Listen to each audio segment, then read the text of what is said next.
ఎన్నికల సంస్కరణలపై పార్లమెంట్ శీతాకాల సమావేశాల్లో చర్చ సాగాలన్నారు కాంగ్రెస్ ఎంపీ డాక్టర్ అమర్ సింగ్.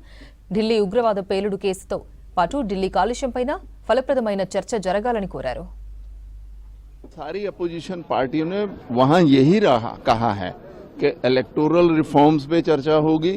दिल्ली के बम ब्लास्ट पे चर्चा क्यों नहीं होगी जी? वो क्या मुद्दा नहीं है इस मुल्क में? यहाँ का जो प्रदूषण है वो क्या मुद्दा नहीं है? जो फाइनेंशियल पॉलिसी है, जो फॉरेन पॉलिसी, वो क्या कोई मुद्दा नहीं है? मुद्दे मतलब जो वो कह दें वही होते हैं. अपोजिशन के भी मुद्दे होते हैं और सब हम उठाए.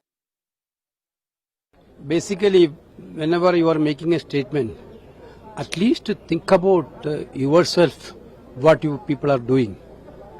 Prime Minister is talking about the slogan shouting. Basically, this slogan shouting is started by BJP, Modi, Modi, Modi, Modi slogan. Pandit Jawaharlal Nehru was the Prime Minister. Lal Bahadur Shastri was the Prime Minister. Indira Gandhi was the Prime Minister. Then after that, so many people, including Atal Bihari Vajpayee was the Prime Minister, BJP leader. Did you witness that when the Prime Minister is coming into the house, complete treasury bench people shouting like anything? There was slogan shouting is their program, not for. We are agitating. Opposition's role is to criticize the government policies program. On that instance, we are agitating.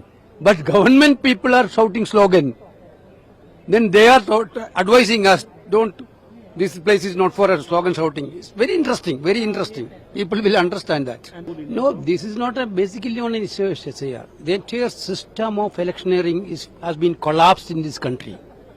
Election Commission become a party of everything. Now, Election Commission is not a commission conducting free and fair election. We are for reinstating democracy in this country. We need to reinstall. Because the democracy is basically in danger in this era. कह रहे हैं सबसे बड़े drama master वो हमें समझा रहे हैं. शाबाश. हमें सीखना है. सही बात. उनसे ड्रामा कैसा करना है, कब करना है, ये टाइमिंग हमें सीखना है. वो आती नहीं है. हम लोग क्योंकि हम दिल से काम करते हैं, जमीन से जुड़े हुए हैं, तो हम ऐसे ही काम करते जाते हैं. मगर कपड़े बदल के, कैमरा का एंगल देख के, ड्रामे का ये करके, ये सब हमें सीखना पड़ेगा. ये कंसल्टेंट बन गए हैं, बहुत अच्छी बात है. ये अलग क्वालिफिकेशन. विश्व गुरु क्या मानसिक गुरु भी बन गए. शाबाश. क्या कहना है. बिहार के कुछ शर्म करो. आप लोग ने वहाँ क्या क्या आप भी जानते हैं. तो आप हमें समझा रहे हैं कि बौखलाना नहीं. ये हमारा रग में नहीं है. तो ये आप बेफिक्र रहिए. हम ठीक है. जय जी. मैंने नोटिस भी दिया है. अच्छा, मैं आपको ये भी बताऊं, पिछले सेशन में हम कितने नोटिसेस दिए हैं. ये कह रहे हैं ना कि हम काम चलाएंगे, फलाना ढिमकाना. तो मैं सबूत समेत लाई हूँ कि मैंने क्या क्या नोटिसेस दी और मुझे एक दमड़ी का परमिशन कभी नहीं मिला. मैं पूरा लिख के लाई हूँ. हम कितने सवाल उठाए हैं, कितने नोटिसेस दिए हैं और कितने मौके हमने पूछे हैं. तो दिया तो नहीं. क्यों आप क्यों बौखला रहे हैं कि हम क्या कहने वाले हैं सदन में. नोटबंदी क्या हुआ, जीएसटी क्या हुआ, 2 करोड़ नौकरी क्या हुआ, ब्लैक मनी क्या हुआ, बुलेट ट्रेन क्या हुआ, स्किल क्या हुआ, स्टार्टअप क्या हुआ, रोजगार क्या हुआ, पुलवामा क्या हुआ, पहलगाम क्या हुआ, प्रदूषण क्या हुआ, फार्मर्स का क्या हुआ, किसानों का क्या हुआ, मजदूरों की आय बढ़ी, हेल्थ का बजट घट गया, क्या हुआ. प्रधानमंत्री जी, आप संवैधानिक व्यवस्था को तो बचने दीजिए. मूल्यों की रक्षा तो करिए. आप तो संवैधानिक न दायित्व का निर्वहन कर रहे हैं. पूरी की पूरी गणतंत्र खत्म हो रही है. इकोनॉमिकल कोलैप्स हम हो रहे हैं. आंतरिक सुरक्षा खत्म हो रही है. कभी आप मुद्दों पर बात ही नहीं करते. ना उल्टे आप डराते हैं. तो सारी संस्थाओं को डराने के बाद आप विपक्ष को डराइएगा. पूरे मुद्दे आंतरिक सुरक्षा पर होगा, प्रदूषण पर होगा, एजुकेशन पर होगा, रोजगार पर होगा, एसआईआर पर होगा, लोकतांत्रिक व्यवस्था पर होगा.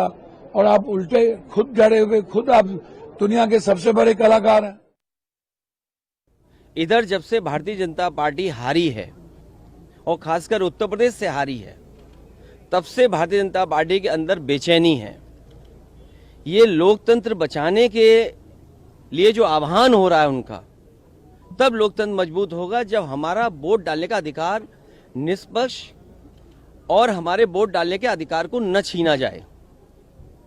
एसआईआर को लेकर के चिंता जो थी वो आज सच्चाई में बदलती हुई दिखाई दे रही है। अगर वोट कट जाएगा एक मतदाता का तो उसका ड्रीम कैसे पूरा होगा? एक मतदाता का ड्रीम ये है कि उसका वोट पड़ेगा, उसके अधिकार के तहत जब वो अपना अधिकार वोट डालने का पूरा करेगा तो वह अपने सपनों को पूरा करता है। अगर किसी से नाराज है तो खिलाफ डालता है, अगर पक्ष में तो उसके पक्ष में डालता है। इधर जो तरीका अपनाया भारतीय जनता पार्टी ने, क्योंकि संसाधन का मुकाबला भारतीय जनता पार्टी का कोई नहीं कर सकता। जो जानकारी मुझे मिली है, हासिल हुई है, वो जानकारी ये है कि इन्होंने आईटी की कंपनियां बड़ी बड़ी हायर की हैं। उनके माध्यम से इनके पास पूरी वोटर लिस्ट का डिटेल है। हायर की हैं कंपनियां, कुछ नोएडा की कंपनियां जो इनके लिए काम कर रही हैं। नोएडा में स्थित जो कंपनियां हैं वो इनके लिए काम कर रही हैं। मोटा फीस लेते हैं, मोटा पैसा लेते हैं, तब वो पॉलिटिकल पार्टी के लिए काम करते हैं। इन्होंने बूथ वाइज आइडेंटिफाई किया है। 2024 में जो बूथ उत्तर प्रदेश में भारतीय जनता पार्टी हारी है, उन बूथों पर विशेष निगरानी, विशेष एसआईआर, वोट काटने के लिए एसआईआर, ये वोट बढ़ाने के लिए एसआईआर नहीं है। ये जो रिवीजन चल रहा है ये लोकतंत्र को मजबूत करे, वोट मिले। इलेक्शन कमीशन का काम क्या है? ये उन लोगों को प्रभावित करते हैं जो संभवतः पहली बार जीत कर आए हैं, जो अपने क्षेत्र की, अपने प्रदेश की बातों को सदन के पटल पर रखना चाहते हैं। ऐसे में उनको आगे बढ़ने का मौका नहीं मिलता है। तो प्रधानमंत्री जी की ये चिंता बिल्कुल वाजिब है, बिल्कुल सही है। मैं भी जब पहली बार का सांसद बनकर आया था 2014 में, तो ये बातें मुझे तकलीफ देती थी कि यही 5 साल है मेरे पास अपनी बातों को, अपनी प्रतिभा को, अपनी क्षमता को सदन के माध्यम से अपने क्षेत्र, अपने प्रदेश तक पहुंचाने का। बट वो मौका भी जब आपको नहीं दिया जाता है तो यकीनन ये चिंता का विषय बनता है। मुझे लगता है कलेक्टिवली ये सबकी जिम्मेदारी है। हम लोग एज सरकार पूरी तरीके से तैयार हैं। विपक्ष जिस विषय पे चर्चा करना चाहे उस पे बातचीत कर हम लोग जरूर हर विषय पर हम लोग चर्चा करेंगे। बट विपक्ष की भी जिम्मेदारी बनती है कि कम से कम सदन की गरिमा को बनाए रखें और सत्र चलने दें। विपक्ष जब तक सिर्फ और सिर्फ बहानेबाजी करता रहेगा, कभी ये लोग वापस रिवाइव नहीं कर पाएंगे। दिक्कत ये है कि ये लोग अपनी हार पे मंथन करने के अलावा जितने संभव बहाने हो सकते हैं उसको खोजने का ये लोग प्रयास करते हैं। For the longest time EVM, I really want to know कि अब ईवीएम्स ठीक हो गए हैं क्या?